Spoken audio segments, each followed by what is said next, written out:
अस्सलाम वालेकुम, मैं हूं फ़खर दुरानी और आप देख रहे हैं फैक्ट चेक पाकिस्तान। आज 4 मौज़ूआत पे बात करेंगे। सबसे पहले बात करेंगे शहजाद अकबर को मैंने सवालनामा भेजा था, वो सवालों से क्यों भागे हैं, उसकी वजूहात क्या हैं, वो सवाल क्या थे और शहजाद अकबर ने उसका जवाब क्या दिया है। तफसीलन इस हवाले से बात होगी। इसके साथ एक आपको जो डीड ऑफ कॉन्फिडेंशियलिटी थी, जो राजदारी का मुआहदा शहजाद अकबर ने साइन किया, उसमें एक ख़ास नुक्ता है जिससे ये वाज़े हो रहा है कि इमरान खान ने सहूलतकारी की है। मलिक रियाज का ये जो 190 मिलियन पाउंड केस है उसमें वो क्या है, तफसीलन इस पे बात होगी। दूसरे नंबर पे बात करेंगे हुकूमत और पीटीआई के दरमियान बाज़ाब्ता मुज़ाकरात ख़त्म हो चुके हैं, इसकी तफसीलात क्या हैं, वजूहात क्या हैं, इस पे बात होगी। तीसरे नंबर पे बात करेंगे जजेस के दरमियान इख्तलाफात पहले चैम्बर से गुजरते हुए फिर खतूत पर है और खतूत से आगे अब मज़ीद फैसलों में रिफ्लेक्ट होना शुरू हो गए हैं, इस पे भी बात होगी। और चौथे नंबर पे बात करेंगे ट्रंप इंतज़ामिया में 19 सहाफ़ियों को अहम ओहदे दिए गए हैं। वो कौन कौन से सहाफ़ी हैं जिनको अहम ओहदे दिए गए हैं, और सिर्फ एक ही मीडिया ग्रुप फॉक्स न्यूज़ से जो रूपर्ट मर्डॉक का है उसकी तरफ से ये तमाम तर सहाफ़ी मुंसलिक थे। इस पे तफसीलन बात करेंगे। सबसे पहले बात कर लेते हैं जो बैरिस्टर शहजाद अकबर के हवाले से। आपके इल्म में है कि मैंने जो डीड ऑफ कॉन्फिडेंशियलिटी थी, जो राजदारी का मुआहदा था, उसके हवाले से कल खबर की थी जंग और दी न्यूज़ के लिए और जियो न्यूज़ के लिए। तो उसके लिए मैंने एक दिन पहले यानी संडे वाले दिन शहजाद अकबर को एक सवालनामा भेजा जिसमें मैंने ये जो डीड ऑफ कॉन्फिडेंशियलिटी थी या जो राजदारी का मुआहदा है उसके हवाले से मुख्तलिफ इनको सवाल भेजे, 4 सवाल भेजे थे। इस पे पहले तो उन्होंने काफ़ी टाइम वो जवाब नहीं दिया, लेकिन उसके बाद फिर मैंने इनको रिमाइंडर भेजा तो उन्होंने ये कहा कि वो संडे का दिन है तो आज वो फैमिली के साथ हैं, इसलिए आज इसका जवाब नहीं दे सकते। बहरहाल उन्होंने मुझे जवाब नहीं दिया, लेकिन जब ये स्टोरी पब्लिश हो गई तो उन्होंने अगली सुबह जो अपना ट्विटर अकाउंट है, जो एक्स अकाउंट है, उसके ऊपर उन्होंने जो जवाब था, मैंने उनको जो सवालनामा भेजा था वो उसका जवाब उन्होंने दिया है। बड़ा इंटरेस्टिंग है। इस पे मैं पहले ज़रा आपको वो जवाब उनका पढ़ के सुना दूं कि सहाफ़ती बददियानती और अखबारा से चलती मुश्ताक घड़ी कहानी को तहकीकाती सहाफ़त का नाम दिया जा रहा है। जिस डीड ऑफ कॉन्फिडेंशियलिटी को ब्रेकिंग न्यूज़ कहा जा रहा है उसके बारे ये नहीं बताते कि वो नैब रेफरेंस का हिस्सा और बतौर एग्जिबिट पेश हो चुका है। लेकिन दिलचस्प बात यह है कि इसकी वो तशरीह कर रहे हैं जो मुख्वी जज भी ना कर सका। कहते हैं कि नीम हकीम व बाल जान होता है और यहाँ मामला नीम वकील और नीम तहकीकाती सहाफ़ी का है, जो खुद से इंटरप्रटेशन भी करना शुरू हो गए हैं। और डीड में इंटरप्रटेशन जो क्लॉजेज हैं उनमें लिखे हुए सुप्रीम कोर्ट का अकाउंट जहाँ वाज़े लिखा है कि इसका मतलब है कि फ्रेमवर्क एग्रीमेंट से जुड़ा है, लेकिन उसे काबीना के फैसले से जोड़ने की नाकाम कोशिश। फिर जल्दी उतनी के इतवार की शाम को सवाल भेजकर अगली सुबह तक इंतज़ार नहीं किया कि कहीं जवाब ना छापना पड़ जाए। वैसे पिछली स्टोरी में भी मेरा पूरा जवाब नहीं छापा और मीर इब्राहिम और मीर शकील से मुताल्लिका हिस्सा हज़फ करके कर गए। वैसे मीर शकील से याद आया कि जिन प्रॉपर्टी टाइकून यानी मलिक रियाज के बारे आपने नाम लिए बगैर स्टोरी की, उनके दुबई प्रोजेक्ट लॉन्च वाले दिन भी मीर शकील बमा अहलो अयाल मौजूद थे। वैसे होने भी चाहिए थे क्योंकि प्लाटों से उनकी मोहब्बत काफ़ी पुरानी है। आपकी पुरानी स्टोरी भी उस वक्त बैकफायर कर गई जब एजाज सैयद ने बताया कि ECL से नाम PDM हुकूमत ने निकाला था। और अब आज वाली स्टोरी भी मासवाए बुक्स इमरान के कुछ नहीं है। वैसे मेरे सोर्स ने बताया है कि आपकी मज़ीद कहानियाँ घड़ने की ड्यूटी लगी है, तो मेरा जवाब होगा कि लगे रहो मुन्ना भाई, अगर इससे आपके घर का चूल्हा जलता है तो हमारे लिए तो कम से कम सवाब का मामला है। अब ये इन्होंने जवाब भेजा है जो शहजाद अकबर साहब ने ट्विटर के ऊपर मेरी जो स्टोरी है उसको कोट करके इन्होंने ये जवाब दिया है। मैं ज़रा अब आपको बताता हूँ कि जो मैंने सवाल भेजा था शहजाद अकबर साहब को वो क्या सवाल था और उसका जवाब जो इन्होंने शहजाद अकबर साहब ने दिया है उससे आप खुद अंदाज़ा लगाएंगे कि जो मैंने इनको सवाल भेजा था उससे ये रेलिवेंट है या नहीं है। मैंने उनको सवाल भेजा कि डियर मिर्ज़ा शहजाद अकबर साहब, I am working on a story directly linked to you. I have obtained a copy of the deed of confidentiality which shows that the government of Pakistan is part of the framework agreement as well as deed of confidentiality. अब इसमें एक जो clause है, मैंने जो अपने इनको सवाल भेजे उसमें पहले ये था कि जो clause 3.1 of the deed states that the GOP warrants to the NCA and respondents that you, Mirza Shahzad Akbar, are authorized to execute the deed on behalf of the government of Pakistan। ये एक important point है जो कि ये वाजे कर रहा है कि ना सिर्फ ये इमरान खान हुकूमत इसमें पूरी तरह से इन्वॉल्व थी, मुलविस थी। ये जो मलिक रियाज और जो एनसीए के दरमियान मुआहदा हुआ, उसके साथ साथ ये इस डीड में भी ये बाकायदा इसका जिक्र किया गया है जो उसकी क्लॉज 3.1 है। ये कल मैंने अपनी जो स्टोरी थी वो उसमें मेंशन नहीं किया था, लेकिन इससे ये वाजे हो रहा है कि हुकूमत पाकिस्तान ने बाकायदा मिर्ज़ा शहजाद अकबर को अपॉइंट किया था। ये जो फ्रेमवर्क एग्रीमेंट है वो उसके हवाले से उसकी कॉन्फिडेंशियलिटी को मेंटेन रखने के लिए ये जो डीड ऑफ कॉन्फिडेंशियलिटी है वो उसको साइन करने के लिए मिर्ज़ा शहजाद अकबर को इमरान खान की हुकूमत ने बाकायदा इसका इन्होंने वो किया था। मैंने इस पे सवाल उनसे पूछा कि क्या आपने ये जो डीड जो कॉन्फिडेंशियलिटी है क्या इस पे जो हुकूमत पाकिस्तान ने आपको ऑथराइज़ किया था, इससे ये साबित नहीं हो रहा कि इमरान खान की हुकूमत ने बाकायदा ये जो एनसीए और मलिक रियाज के दरमियान जो मुआहदा हुआ उसको फैसिलिटेट किया गया है। फिर उसके साथ साथ मैंने उनसे एक और सवाल पूछा कि clause 2.4 of the deed of confidentiality states that the GOP will not disclose details of framework agreement without the consent of its other parties. This clearly indicates that the government of Pakistan was also part of the framework agreement. However, as the head of the ARU, you have claimed that only Malik Riaz, his family and NCA were involved. Was the government of Pakistan also a party to the framework agreement? मैंने उनसे यही पूछा कि जो 2.4 जो उसकी class है उसके मुताबिक जो NCA और उसके दरमियान मलिक रियाज के दरमियान जो डीड है उसके लिए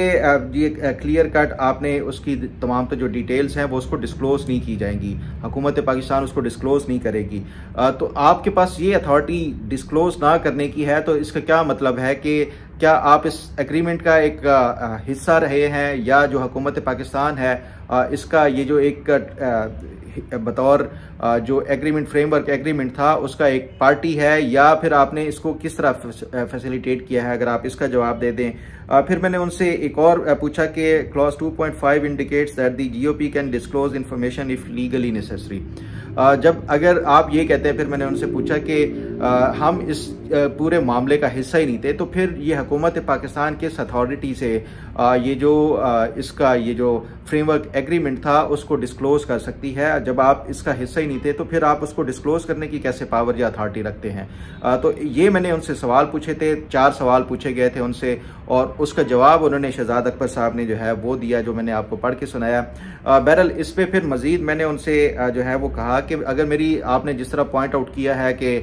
मेरी खबर गलत है या मैंने उसको ट्विस्ट किया है या गलत उसको एंगल दिया है,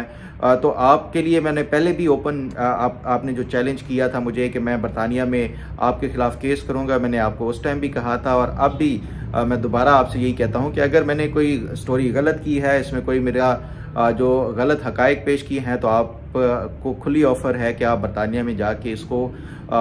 चैलेंज करें, मेरे खिलाफ मुकदमा करें, आप हैवी फाइन मेरे लिए जो है वो मेरे खिलाफ वो करें, तो मैं इसके लिए हाजिर हूँ। उस पर फिर उन्होंने एक और जवाब दिया शहजाद अकबर साहब ने, और वो भी बड़ा इंटरेस्टिंग उन्होंने जो जवाब दिया, बजाय इसके कि जो मैंने पॉइंट्स वो उठाए थे उसके जवाब में फिर उन्होंने लिखा कि वही गोल मोल बातें, पूरी राम कथा में ये नहीं बताया कि मेरे कोर्ट से आप अपने मालकान का नाम क्यों निकाला, यानी मीर शकील और मीर इब्राहिम का जो खबर में नाम था वो क्यों नहीं आपने क्यों निकाला है जो मेरे जवाब में था। अगर आप मेरा जवाब छापने के दावेदार हैं तो फिर नाम क्यों काटते हैं? फिर उस पर दूसरा वो कहते हैं, दूसरा इसका जवाब भी नहीं आया कि डीड तो रेफरेंस में शहादत के तौर के ऊपर लगी है, तो ब्रेकिंग स्टोरी कैसे होगी आपकी? फिर क्या इसे सेंसेशनल सहाफत नहीं कहेंगे? रहा सवाल आपके उठाने सवाल, तो ज़रा मेन्यू ऑफ अपील पढ़ लें, सब सवालों के जवाब मौजूद हैं इसमें। बाकी आप पारा लिंक तो अब छुरी खरबूजे पे गिरे या खरबूजा छुरी पे गिरे, एक ही बात है। तो ये शहजाद अकबर साहब को फिर मैंने उनको जो फिर एक्स अकाउंट के ऊपर उनको सवाल दोबारा से पूछे, उस पर भी उन्होंने जवाब नहीं दिया, और बजाय इसके कि जवाब देने के उन्होंने दोबारा से इस मामले को इधर उधर से वो बातें करके, और जो मैंने आपको पढ़ के सुनाया है वो उसमें इन्होंने एक दफ़ा फिर डाइवर्ट कर दी है, लेकिन सवालों के जवाब वो नहीं दे रहे। मैंने उनसे दोबारा फिर इसके बाद, इस ट्वीट के बाद दोबारा से फिर मैंने उनसे सवाल पूछे हैं, लेकिन उनकी तरफ से कोई जवाब नहीं आ रहा, क्योंकि इससे एक चीज़ तो वाज़े हो गई है कि ये जो डीड ऑफ कॉन्फिडेंशियलिटी है, इससे ये वाज़े हो गया है कि ये जो हुकूमत पाकिस्तान है इसने एक गारंटी के तौर के ऊपर या वारंटी के तौर के ऊपर ये एक मुआहदा कहें, इसको डीड कहें, ये लिख के इन्होंने दिया है NCA को कि जो NCA और मलिक रियाज के दरमियान फ्रेमवर्क एग्रीमेंट है वो तमाम तर उसके जो मामलात हैं हुकूमत पाकिस्तान उसको डिस्क्लोज नहीं करेगी जब तक कि कानूनी तौर के ऊपर कोई ज़रूरत नहीं पड़ेगी। तो ये इसका मतलब यही है कि हुकूमत पाकिस्तान या तो उसमें पार्टी है, ये जो मलिक रियाज और NCA के दरमियान मुआहदा हुआ है, या फिर जो हुकूमत पाकिस्तान अगर पार्टी नहीं भी है तो उसको फैसिलिटेट कराने वाला और उस हवाले से भरपूर इमरान खान की हुकूमत की तरफ से वो किया गया है, किरदार अदा किया गया है। बहरहाल इस पे देखते हैं कि शहजाद अकबर साहब अब मज़ीद सवालों का जवाब देते हैं या नहीं। इस पे उन्होंने एक चीज़ और बड़ी अहम इंडिकेट की कि मुझे ये किसी सोर्स ने बताया कि आप मज़ीद खबरें कर रहे हैं, तो बिल्कुल मैं कर रहा हूँ और उस पर काम जो है वो क्योंकि मेरी हमेशा से ये होता है कि जब तक कि एविडेंस ना हो तब तक खबर को फाइल नहीं करता, इसलिए जैसे ही ये कंप्लीट होगी स्टोरी तो उसके बाद इंशाल्लाह मज़ीद जो खबरें हैं वो भी शेयर करूंगा। अब ज़रा बात कर लेते हैं हुकूमत और PTI के दरमियान जो मुज़ाकरात हैं उसके तकरीबन बाज़ाब्ता तौर के ऊपर तो ख़त्म हो चुके हैं। आज मुलाकात होनी थी दोनों साइडों की, हुकूमत की तरफ से जो कमेटी है और उसके साथ साथ जो PTI की तरफ से कमेटी है उनका 28 को होना था, और 28 वाले दिन ही हुकूमत की कमेटी की तरफ से ये वादा किया गया था जब ये इनकी तरफ से रिटर्न जो सवाल जो एक जो अपने मुतालबात थे PTI की तरफ से पेश किए गए थे उसके जवाब में हुकूमत ने आज अपना रिटर्न जवाब देना था। और आज जो ये तय हुआ था जो पिछली मीटिंग थी उसमें कि ये 28 को हम आपको जवाब देंगे रिटर्न, लेकिन इमरान खान की तरफ से और PTI की तरफ से ये इंसिस्ट किया गया, गो के ये मीटिंग में ये नहीं कहा गया था, लेकिन उसके बाद जब इमरान खान से मुलाकात हुई तो उसमें ये इंसिस्ट किया गया कि जो हुकूमत दो खासतौर के ऊपर जो मुतालबे हैं वो फिल फौर उनको 7 दिन के अंदर अंदर पूरा करें। एक यही कि जो 9 मई के हवाले से कमीशन है और दूसरा 26 नवंबर के हवाले से जो कमीशन है ये पूरे करे 7 दिन के अंदर, अदरवाइज़ फिर हम इनके साथ मुज़ाकरात नहीं करेंगे। जो 7 दिन पूरे नहीं हुए और उसके बावजूद भी इमरान खान को 23 को ही ये ऐलान कर दिया कि अब मज़ीद हम हुकूमत के साथ मुज़ाकरात नहीं करेंगे। आज गो के जो स्पीकर हैं अयाज सादिक उन्होंने कमेटी का इजलास बुलाया हुआ था, लेकिन किसी भी दोनों तरफ से जो अरकान है वो नहीं है। उसके बाद उन्होंने जो इजलास था वो तो कॉल ऑफ कर दिया है, लेकिन उन्होंने कमेटी जो है वो उसको अभी कायम रखने का वो किया है। तो मेरी इस हवाले से कुछ हुकूमती अरकान से जो कि कमेटी के मेंबर्स हैं उनसे बात हुई और उनसे पूछा गया कि क्या हुकूमत की तरफ से वाकई कोई जवाब उन्होंने वो लिख के ले आए थे या नहीं लाए थे, या हुकूमत की तरफ से जो PTI के मुतालबात थे उस पर क्या रिस्पॉन्स दिया जाना था। तो उस पर वो कहते जो कुछ मेरे अरकान से बात हुई वो ये कहते हैं कि ये फ़िलहाल अब तो अभी हम नहीं बता सकते, लेकिन हो सकता है कि जो PTI का मुतालबा था कमीशन के हवाले से, हो सकता है कि इनको मज़ीद कुछ ले दे के कमीशन के हवाले से भी इनकी बात मानी जा सकती थी। आपके इल्म में होगा कि मैंने कुछ अर्सा पहले आपको बताया था और अपने वीलॉग में भी बताया था कि हुकूमत की तरफ से जो मुतवक्के तौर के ऊपर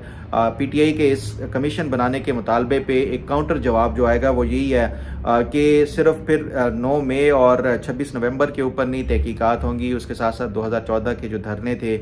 उसके हवाले से भी तहकीकात होंगी। तो मेरी इतला यही है कि हुकूमत इनसे यही फिर आगे जो मज़ीद इसके साथ PTI के साथ मुज़ाकरात होते तो उसमें वो यही कहा जाना था कि ठीक है कमीशन बनाते हैं लेकिन उसमें फिर सिर्फ इसी वाक़े के लिए नहीं होगा, मज़ीद वाक़यात की भी तहकीकात होंगी तो उसके बाद ही होगा। बहरहाल ये तो आज दोनों तरफ से वो नहीं हुआ। तो फिर उसके बाद सेनेटर इरफान सिद्दीकी ने मीडिया से गुफ्तगू की और उन्होंने भी यही कहा कि 31 जो जनवरी है उस तक बाज़ाब्ता तौर के ऊपर देखा जाएगा। अगर PTI दोबारा राब्ता नहीं करती तो फिर उसके बाद ये जो कमेटीज़ हैं वो उनको डिज़ोल्व कर दिया जाएगा। मेरा नहीं ख्याल कि ये जो PTI की तरफ से अब जितनी भी तब्दीलियाँ की जा रही हैं, ख़ासतौर के ऊपर पार्टी का जो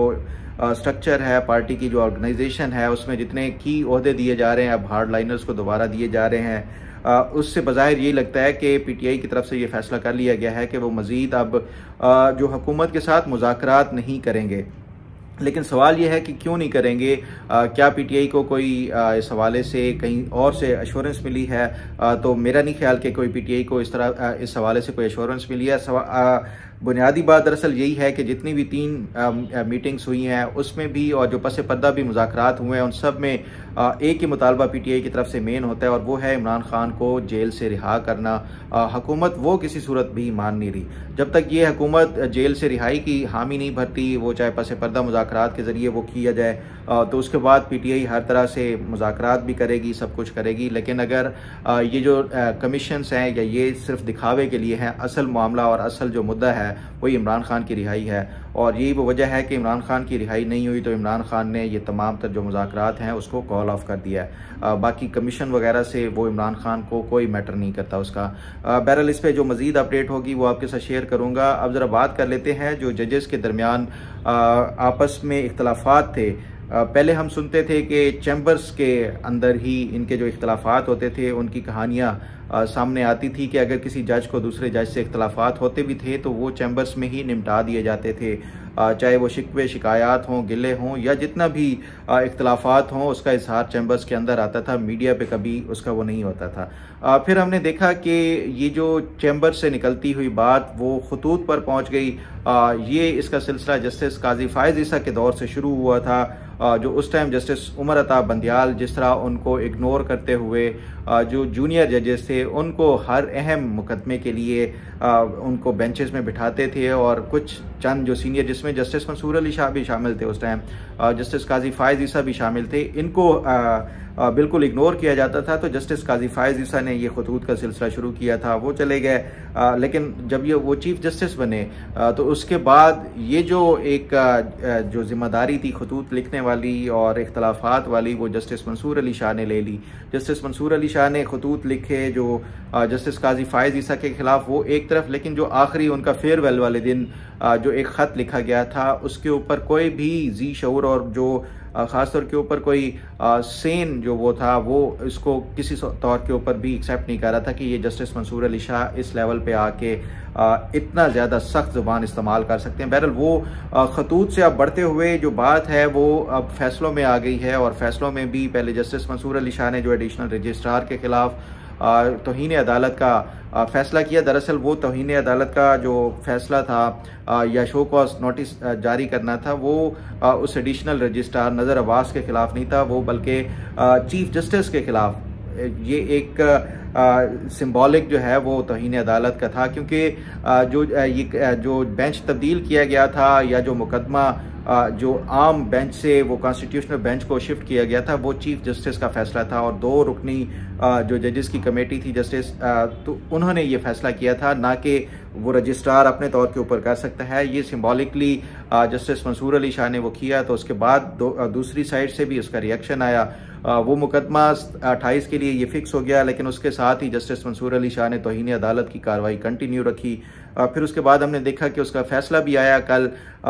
आज उसके ऊपर जो कॉन्स्टिट्यूशनल बेंच है उसमें बड़े अहम रिमार्क्स आए हैं, और उससे ये वाज़े हो रहा है कि जो जजेस के दरमियान जो इख्तलाफात हैं वो हर गुजरते दिन के साथ बढ़ते जा रहे हैं, और ख़ास तौर के ऊपर वो जजेस जिनको कॉन्स्टिट्यूशनल बेंच के ऊपर शामिल नहीं किया गया, उनके जो तहफ़्फ़ुज़ात हैं और एक दूसरे के साथ इख्तलाफात हैं वो बिल्कुल अब खुलकर सामने आ रहे हैं। लेकिन दूसरी तरफ से भी जो उसका रिएक्शन है आज बिल्कुल खुल के सामने आया है, और जस्टिस अमीनुद्दीन खान की सरबराही में ये जो कॉन्स्टिट्यूशनल बेंच था उसने जस्टिस मंसूर अली शाह के जो 13 और 16 जनवरी के जो तौहीन अदालत के हवाले से जो फैसले थे उनको मुअत्तल कर दिया है, और समात जो कस्टम्स एक्ट के हवाले से थी उसको गैर मुअय्यना मुद्दत तक के लिए मुलतवी कर दिया है। अब जो जस्टिस मंसूर अली शाह, ये उनका पहले दिन से मुतालबा था कि इस जो 26वीं आईनी तरमीम है उसको फुल कोर्ट टेकअप करे, और फुल कोर्ट ही उसका रिव्यू करे कि इसमें कोई चीज़ गैर आईनी तो नहीं है।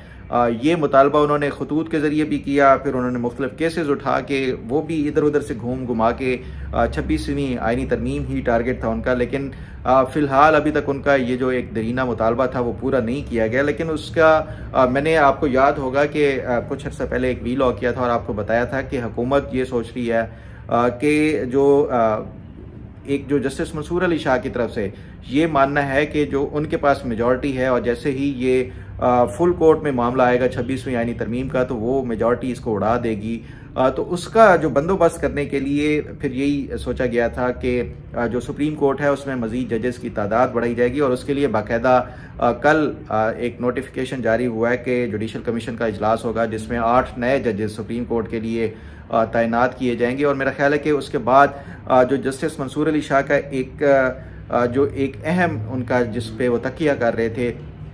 कि वो फुल कोर्ट में मेजॉरिटी है उनके पास या उनकी हामी है, तो ये भी शायद वो ना रहे जो जस्टिस मंसूर अली शाह के पास, क्योंकि अगर मज़ीद नए जजेस जब आएंगे तो ऑब्वियसली जिसकी मेजॉरिटी होगी वही अपॉइंट करेगा, और अपॉइंट फिर उन्हीं लोगों को किया जाएगा कि जो मेजॉरिटी वालों के जो मामलात हैं वो उसके साथ इंडोर्स करें। तो ये जो जस्टिस मंसूर अली शाह का मेरा ख्याल है कि ये जो एक जो इनकी तरफ से हरबा आजमाया जा रहा था उसका भी तोड़ ये नए जजेस की तैनाती के ज़रिए वो निकाला जा रहा है। इस पर मज़ीद जो अपडेट होगी वो आपके साथ शेयर करूँगा। अब ज़रा बात कर लेते हैं जो सदर ट्रंप है उसके हवाले से। उनके हर गुजरते दिन के साथ इतनी बेशुमार खबरें बन रही हैं जो ट्रंप जो भी इक़दामात लेते हैं उस हवाले से, लेकिन एक बड़ी इंटरेस्टिंग और उस हवाले से एक खबर चलाई है जो NPR है, नेशनल रेडियो प्रेस है, जो उनकी तरफ से अमेरिका के, जिसमें ये दावा किया गया है कि सदर ट्रंप की जो नई इंतज़ामिया है या जो दूसरा दौरे हुकूमत है उसमें उन्होंने 19 सहाफ़ियों को किसी न किसी सूरत में और किसी न किसी ओहदे के ऊपर अपनी एडमिनिस्ट्रेशन में नई मुलाजमतें दी हैं। ये जो ट्रंप की तरफ से अब जो नई अब उन्होंने काबीना जो उन्होंने वो अनाउंस की है उसमें अगर देखा जाए तो उसमें भी 3 बड़े अहम या की ओहदों के ऊपर इस टाइम जो तैनात किए हैं या जो नॉमिनेट किए गए हैं उसमें भी जो मीडिया से ही रिलेटेड या जो मीडिया पर्सन या जो न्यूज़ शो के होस्ट थे उनको तैनात किया गया है ट्रंप की तरफ से। और ट्रंप की जो रूपर्ट मर्डॉक हो या उसका जो मीडिया ग्रुप था फॉक्स न्यूज़, जो कि हमेशा से अमेरिका में जो राइट विंग है उसको रिप्रेजेंट करता है और बहुत ज़्यादा पॉपुलर है जो फॉक्स न्यूज़ है वहाँ पे, उसमें जो इनकी तरफ से जो तैनातियाँ हुई हैं, अगर उसमें मैं बताऊँ आपको कि जो एक तो एंकर थे या जो न्यूज़ होस्ट थे पीट हेग्जिथ,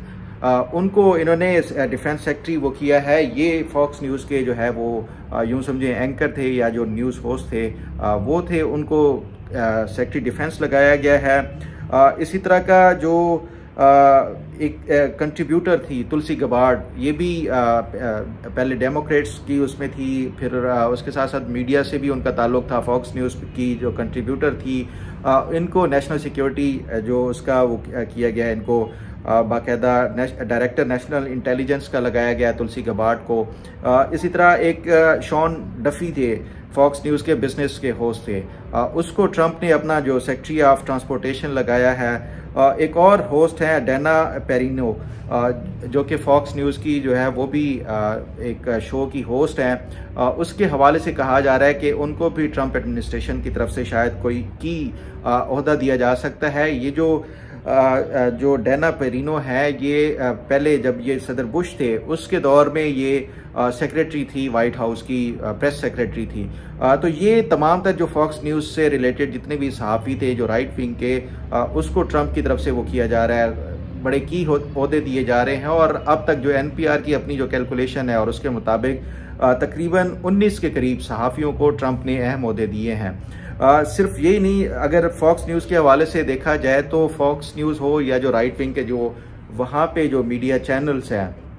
उनके लिए फैक्ट्स हों या हकायक हों या फैक्ट चेकिंग हो वो मैटर ही नहीं करती, और बस जो एक पसंद और नापसंद जो जिस तरह यहाँ हमारे पाकिस्तान में भी है कि जो पॉपुलिस्ट लीडर होते हैं उनके फॉलोअर्स या उनके चाहने वाले या उनका जो हामी मीडिया होता है उनके लिए हकायक या फैक्ट्स कोई मैटर नहीं करते। जो बस लोगों को पसंद हो वो कह दो, चाहे वो गलत है, हकायक उसके ठीक हैं या नहीं है। उसके बावजूद भी तो ये जो फॉक्स न्यूज़ है ये अभी रिसेंट मोस्ट में इन्होंने 2 बड़े बड़े डेफेमेशन जो लॉ सूट्स हैं अमेरिका में, एक तो इन्होंने सेटलमेंट की है कोई $787 मिलियन की फॉक्स न्यूज़ ने। ये 2020 के इलेक्शंस थे उसके हवाले से इन्होंने जो गलत खबरें चलाई थी, ख़ासतौर के ऊपर जो इलेक्शंस के हवाले से इन्होंने ये दावा किया था कि जो 2020 का इलेक्शन था जो बाइडन का वो चोरी किया गया था, वो रिग किया गया था। तो ये जो खबरें चलाई गई थी उनकी तरफ से, तो उसके खिलाफ जो वहाँ पे वोटिंग सिस्टम की जो जो वोटिंग मशीन्स हैं उनकी जो कंपनीज थी उन्होंने ये इनको सू किया था, और जो पहली सेटलमेंट थी वो कोई $787 मिलियन की थी, जिसके साथ इन्होंने वो किया था वो डोमिनियन वोटिंग सिस्टम के नाम से कंपनी थी उसके साथ। और जो दूसरी एक और है जिसकी वो सेटलमेंट का $2.7 बिलियन की एक और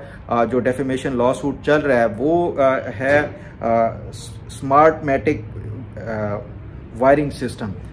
ये भी एक और वोटिंग जो मशीन कंपनी है वो उसकी तरफ से ये दावा दायर किया गया था फॉक्स न्यूज़ के खिलाफ। तो ये जो अमेरिका में एक तो राइट विंग के हवाले से फैक्ट्स और वो मैटर नहीं करते, और दूसरा ये कि जो ट्रंप है उन्होंने उन्हीं को नवाजा है जो जिन्होंने थ्रू आउट ट्रंप की कैंपेन के दौरान भी उनको सपोर्ट किया था। तो ये एक डेवलप्ड कंट्री में भी जो एक नया ट्रेंड सामने आ रहा है कि जो अपने हामी जो सहाफ़ी हैं उनको नवाजने के हवाले से जो बड़ा एक अनयूजुअल है मैं समझता हूँ। बहरहाल उम्मीद है आपको आज का प्रोग्राम भी पसंद आएगा। अल्लाह ताला आपका हामी और नासिर हो। अल्लाह हाफ़िज़।